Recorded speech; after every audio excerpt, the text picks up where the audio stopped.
What is up, YouTube? We are at the shop once again. Clearly, when you hear the air compressor going off like crazy, you know where I'm at. So, we're going to be fighting that one. I guess I could just unplug it, since I'm not really using that much air. Either way, CB350 frame out of the blast room. Everything is prepped and cleaned up on this. Got some of the parts that were sitting in degreaser getting cleaned up. He's going to, not full polish, but just clean all of that up. Frame's blasted. This is all going to go a nice sheen. Gloss black, not like the highest gloss we have, but doesn't really need to be. Got some other customer stuff, lots of motorcycle stuff right now. Some boat parts, the rest of his Honda stuff's back here. Lots of big jobs here, some sprint car chassis stuff over there. And the Ironhead is back, along with the 16-inch and the 18-inch tire. I'm not running both of those, obviously. I just got to figure out which one's going to work the best. I just talked to my wheel guy about possibly lacing up this dual flange big twin wheel to the, there's a compressor again, to the high shoulder 18 hoop. So essentially take that outer, made it up to this inner. I'm not positive if that's going to work yet, but what I am going to do is disassemble these tires today real quick. This one's got the bearings loaded in it. You hopefully have seen that video. If not, go back. You can watch the bearing install on the Ironhead wheels. This one has really old crusty bearings, but they are still in there, and I mean, they're dried out. I have a brand new set at the house that can go back in too. Rim's not in the best of shape. I didn't try cleaning this up at all. I'm really just trying to figure out the height of the tire between the two new ones that I got. In all honesty, without the rim hooked up. Let's see if I can visually show you this. The 16 has a huge sidewall. So, I mean, realistically, in terms of size, the 18's skinnier. I think the 16 would work and look pretty good on there. As you can see, 18 is a little bit taller. That's really what I want to run. I was running into the oil tank issues here, which will go more in detail. I do have this lovely oil tank that I was saving for the next big twin build, but I got a couple ideas on that one. So let me get you guys set up. I'll pull these wheels apart and start playing dress up. Well, I'm a hoarder. I will be the first one to admit that. Just getting ready to break down this one with the tire on it.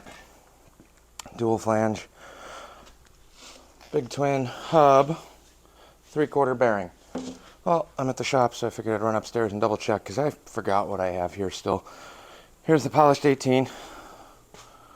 Here's another 16 dual flange. This one's already got the brake on it. And, you know, they're crusty, they're dirty. It's got a decent tire on it, but not really the chopper height that I'm looking for. Then I have another 16 with the sprocket. So essentially I have pretty much all of the parts needed to build a bike if I want to run a 16 setup. I'm being stubborn. I really want to run the 18, but I think what I'm going to do is take the bare 16 new tire and throw it on the bare 16 wheel I have here, just to kind of lay it out and figure out what the height on that looks like. I think the bearings are still in that. Yeah, 3/4 bearings in there.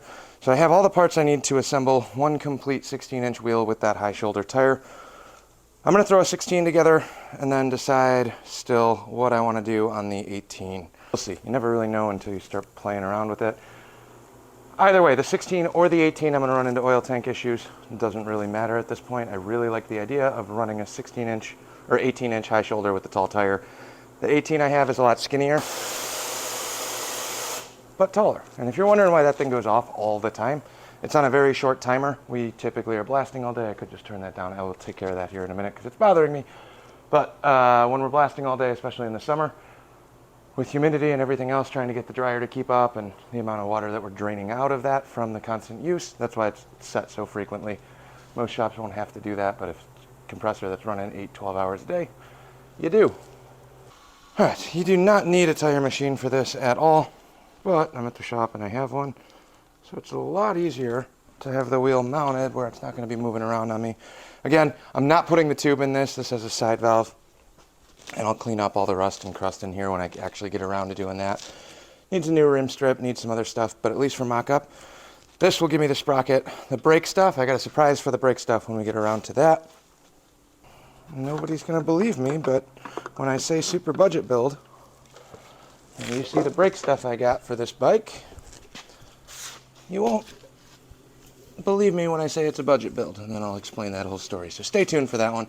That'll be a whole nother video. But I cannot start any of the fab or any of the other stuff on this until we figure out what we're doing about a tire. So,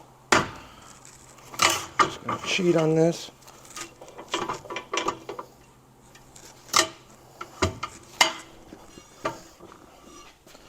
Especially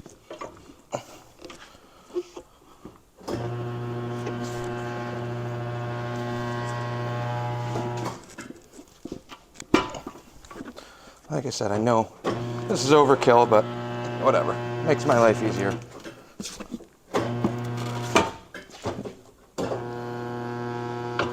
Too busy thinking.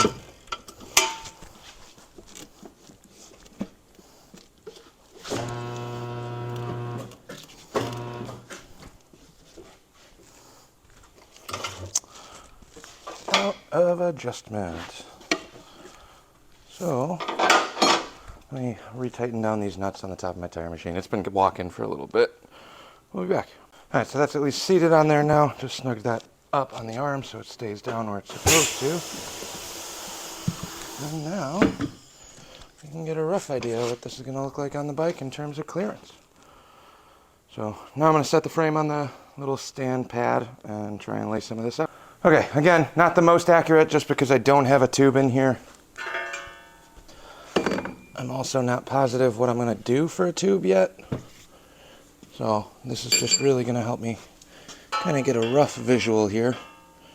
And now that I think about it, the sprocket's on the other side. I'm thinking big twin here.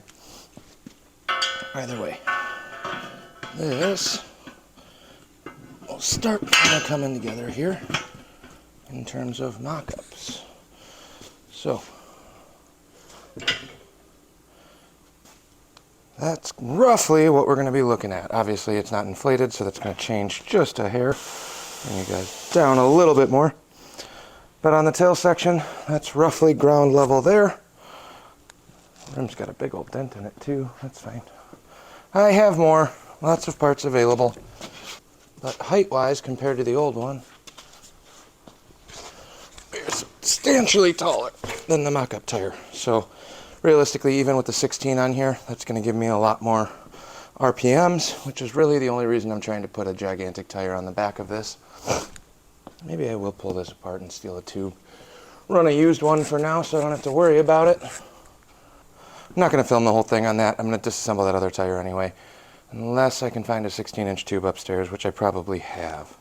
Alright, so I lied. I did not pull the other tire or put the tube in, because I need to go through much more thoroughly on this. But on the back side, let me bring you guys down a little bit. Got you guys pretty centered on the axle. I did grab some wheel spacers, some 3/4 wheel spacers. So we're pretty centered up on the down tube. All I did was grab an extra wheel spacer I had sitting on the shelf. Obviously this is all kind of loose. The sprocket's not really tightened down. But spacing wise, if I run a second spacer here, we're pretty close in the grander scheme of things. That's flush on the axle stays. Now you're going to be behind the lift, but pretty close on the axle stays.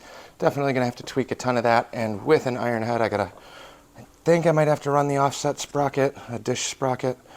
Not positive yet, but at least that gives me a rough idea for kind of where we're at. So let me come around to the front. You know, obviously it's cocked a little bit, nothing's tight, none of the actual spacers are on there, but in pretty good shape. I did not bring the other axle. I did forget to bring that one at the house, but I think if I run that, they got those double-stepped spacers on the Ironheads.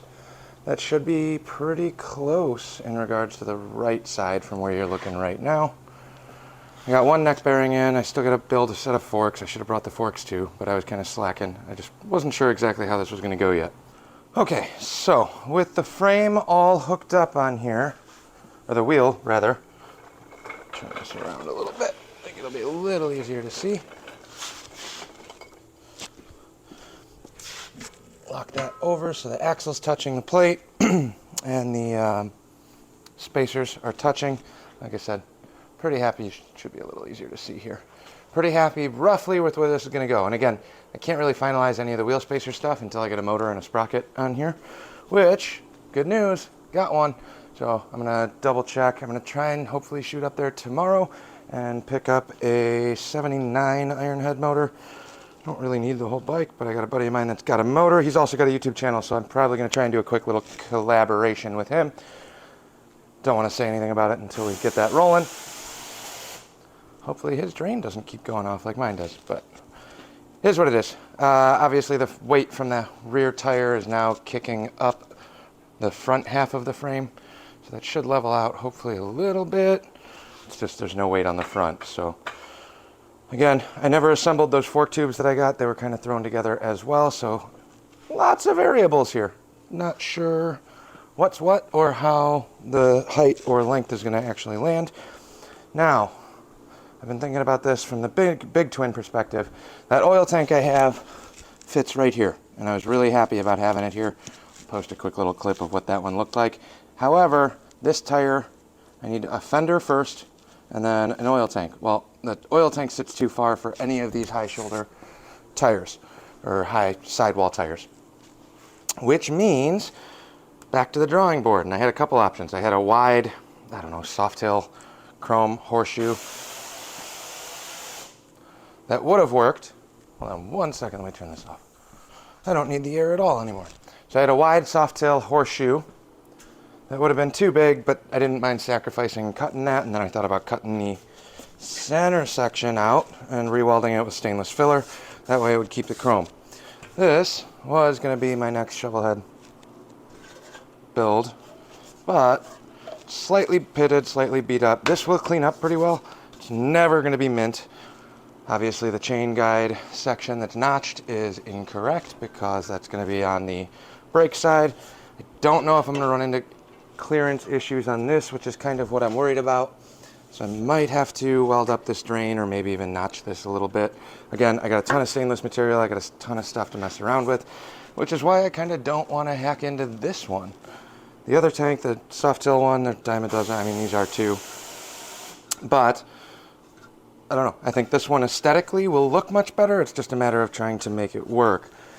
Now, battery tray mount. This can get removed completely, and this will slip around the back. So we're going to start with that right now. I'm just going to cut these tabs off. It's going to be real sloppy cuts. I'm not trying to get everything dialed. But then I can slide this in front of the tube and figure out where it's going to sit. The other option, I can run a lunchbox over here on the front side, sideways, like the stock Ironhead ones would be. I'm not the biggest fan of that aesthetically. I don't think it looks that good. If I left just one in the back side and narrowed that one up, forgetting that it's a Sportster, since it's been a while since I've done these, well, your motor's here and your cylinders are here.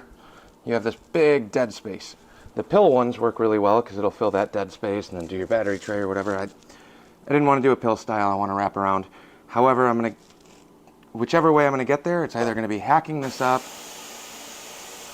fabbing some stuff over there on the welding table for this, whether I use the Softail one and narrow it, or I don't know. That's kind of where I'm at. Either way, I'm going to cut this off because this is going to most likely have to change regardless of what I do, and that'll be our starting point.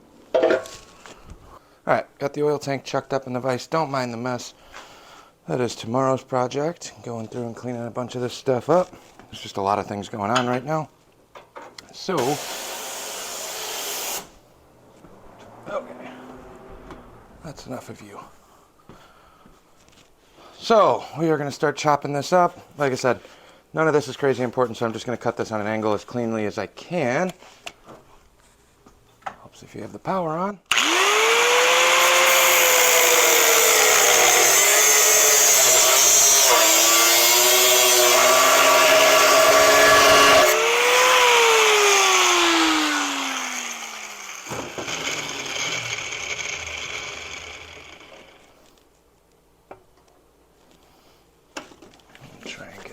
Side. One problem with overhead cords is when you're doing stuff like this. Just break this off without grinding it. It's goofy with this 90 on here.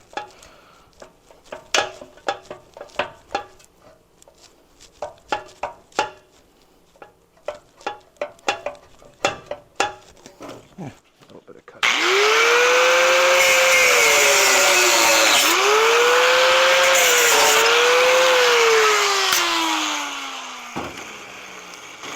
Like I said, real rough cuts on this. I'm not looking for anything in terms of bracketry or battery tray stuff yet. This is all extra. It's welded onto the tank from the beginning. But now, take you guys on a quick little trip. Walk back over. Let me grab a bungee cord. See if we can see what this looks like. Don't know how that took me so long to find one, but see if I can get this to lay out somewhat where we want it. Obviously, this is not going to be a good indicator of an accurate fit. Just like this. It's a little on the loose side, but I want to be able to see what it might look like. Need a tighter bungee cord.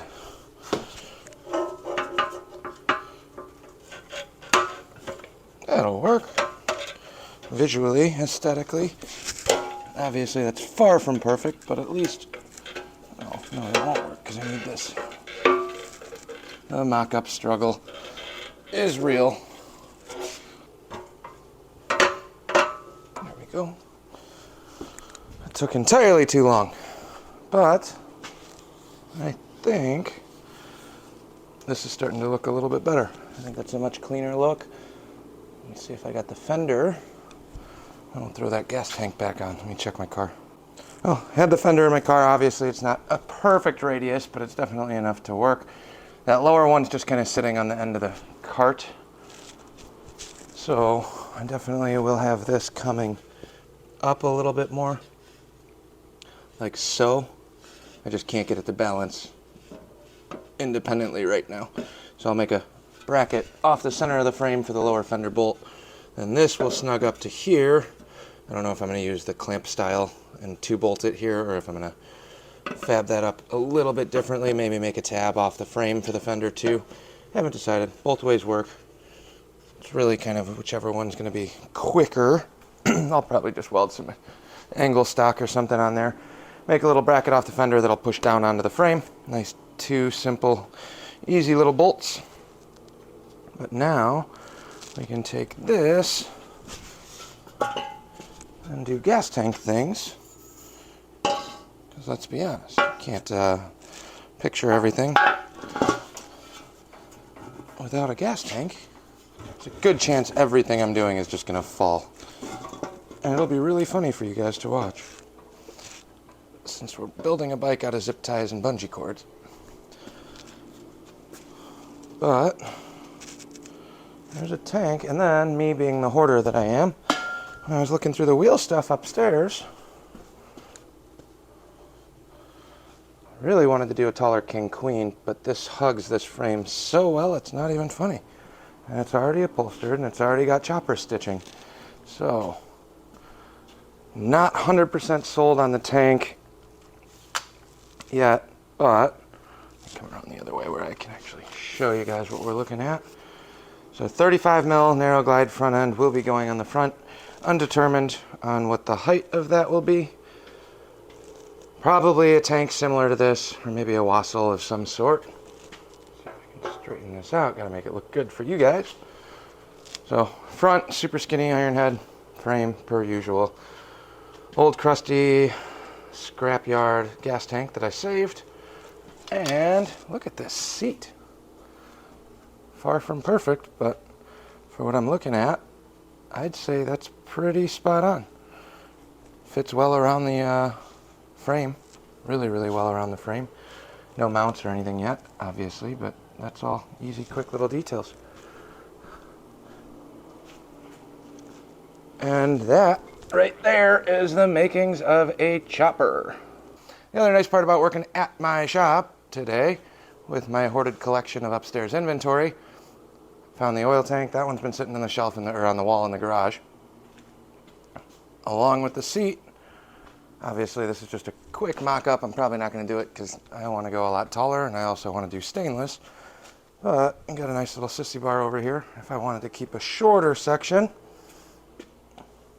obviously, nowhere near done bent, but that'd get kicked up a little bit longer. If I want to do a short little stubby, I think that would actually look pretty good on there. Obviously, the thing's a little tweaked, not perfect by any means. But with this style seat, I think a short little sissy bar would actually look kind of cool from the back side. I don't know, lots and lots of decisions to make moving forward. But we're getting there, in a month away. I mean, I don't know what kind of shape this motor is in. We'll find out. I know it needs a trans, but hopefully I should be able to grab a ton of the last minute parts I need, because he flips Ironhead parts. Seat and sissy bar combo is a ways out. I can't think about that until I get this wheel situation with the oil tank hooked up.